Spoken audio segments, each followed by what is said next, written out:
Assalamualaikum warahmatullahi wabarakatuh. Alhamdulillahirabbil alamin. Assalatu wassalamu ala asrofil anbiya'i wal mursalin sayyidina Muhammadin wa ala alihi wasahbihi ajmain, amma ba'du.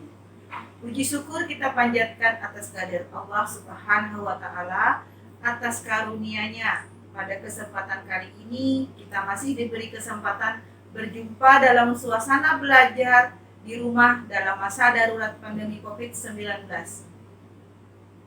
Sebelumnya, Ibu mengucapkan selamat datang dan selamat atas keberhasilan kalian menyelesaikan pendidikan sekolah dasar.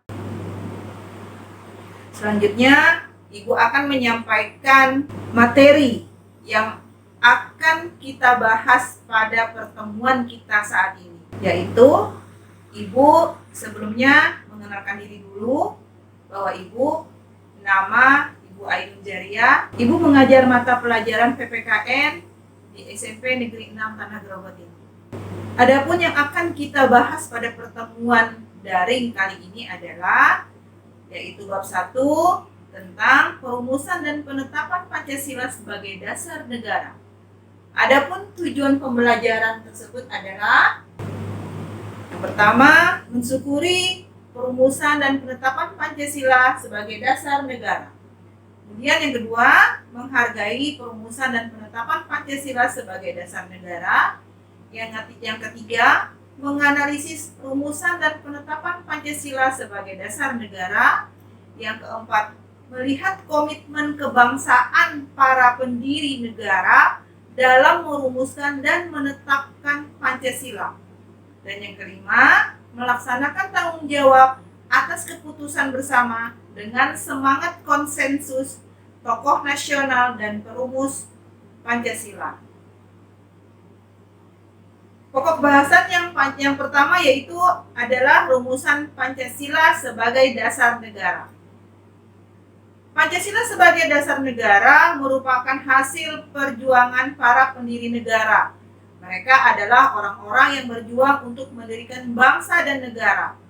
Jasa-jasanya sudah seharusnya kita kenang dan kita ingat, seperti yang diucapkan oleh proklamator Indonesia Insinyur Soekarno, yaitu jas merah.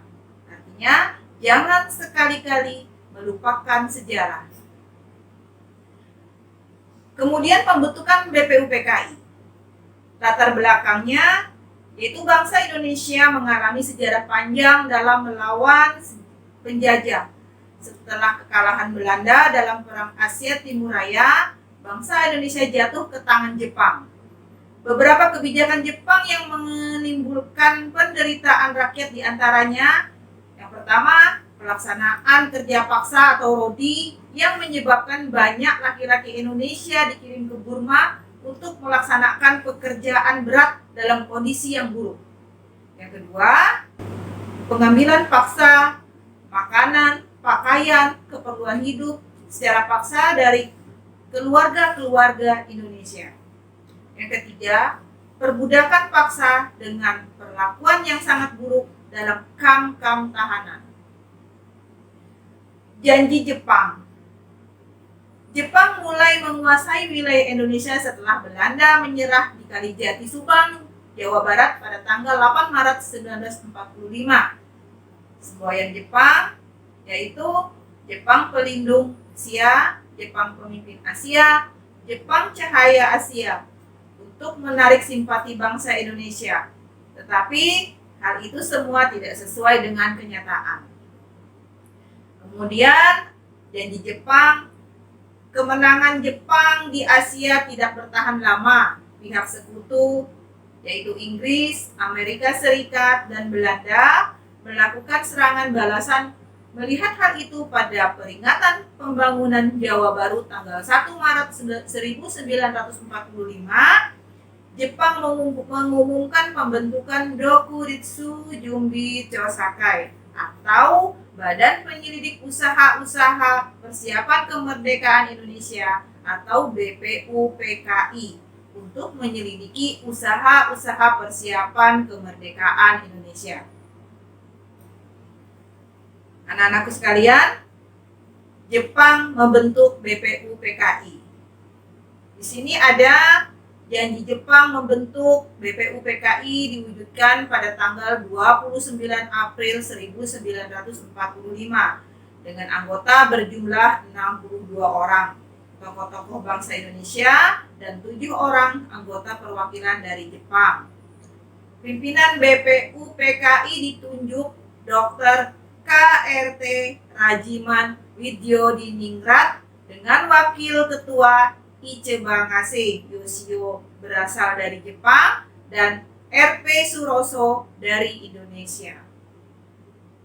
Lalu sidang BPU PKI. Setelah dibentuk BPU PKI mengadakan sidang sebanyak 2 kali sidang resmi dan 1 kali sidang tidak resmi. Sidang pertama tanggal 29 Mei sampai dengan 1 Juni 1945 membahas tentang dasar negara. Yang kedua, sidang tanggal 10 sampai 17 Juli 1945 membahas tentang rancangan Undang-Undang Dasar. Yang ketiga, sidang tidak resmi dilaksanakan pada masa reses antara sidang pertama dan kedua membahas rancangan pembukaan Undang-Undang Dasar 1945 dipimpin oleh anggota BPU PKI Insinyur Soekarno. Sidang BPU PKI dilaksanakan di Gedung Cho Sang-in yang kini namanya berganti dengan Gedung Pancasila.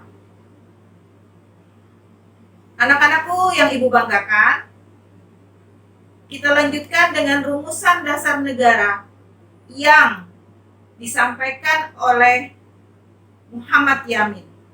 Pada sidang pertama BPU PKI tanggal 29 Mei 1945, Mr. Muhammad Yamin secara lisan mengusulkan 5 dasar negara, yaitu sebagai berikut. Yang pertama, pri kebangsaan, yang kedua, pri kemanusiaan, yang ketiga, pri ketuhanan, yang keempat, pri kerakyatan, dan yang kelima, kesejahteraan sosial.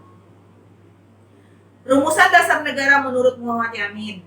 Di samping itu, Muhammad Yamin juga mengusulkan konsep dasar negara secara tertulis dengan rumusan sebagai berikut. Yang pertama, ketuhanan yang Maha Esa. Yang kedua, kebangsaan persatuan Indonesia. Yang ketiga, rasa kemanusiaan yang adil dan beradab. Yang keempat, kerakyatan yang dipimpin oleh hikmat kebijaksanaan dalam permusyawaratan perwakilan. Dan yang kelima, keadilan sosial bagi seluruh rakyat Indonesia. Kemudian dilanjutkan dengan rumusan dasar negara menurut Supomo. Ya, yang diusulkan oleh Supomo adalah pada tanggal 31 sidang pada tanggal 31 Mei 1945. Supomo menyampaikan pidatonya tentang dasar rumusan sebagai berikut, yaitu yang pertama persatuan, 2 kekeluargaan, yang ketiga keseimbangan lahir dan batin, yang keempat musyawarah, dan yang kelima adalah keadilan sosial.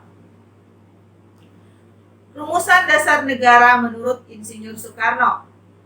Pada tanggal 1 Juni 1945, Insinyur Soekarno menyampaikan pidato tentang dasar negara berbentuk filosofis Grundlag atau Weltanschauung yang merupakan fundamental filsafat pikiran jiwa, hasrat yang sedalam-dalamnya untuk di atasnya didirikan Indonesia merdeka. Adapun rumusan yang diusulkan sebagai berikut. Yang pertama, kebangsaan Indonesia. Yang kedua, internasionalisme atau pri kemanusiaan. Yang ketiga, mufakat atau demokrasi. Yang keempat, kesejahteraan sosial. Yang kelima, ketuhanan yang berkebudayaan. Demikian anak-anakku sekalian, pembahasan perumusan dan penetapan Pancasila sebagai dasar negara. Pesan Ibu untuk anak-anakku semua, pada masa pandemi COVID-19 kalian harus tetap semangat belajar di rumah.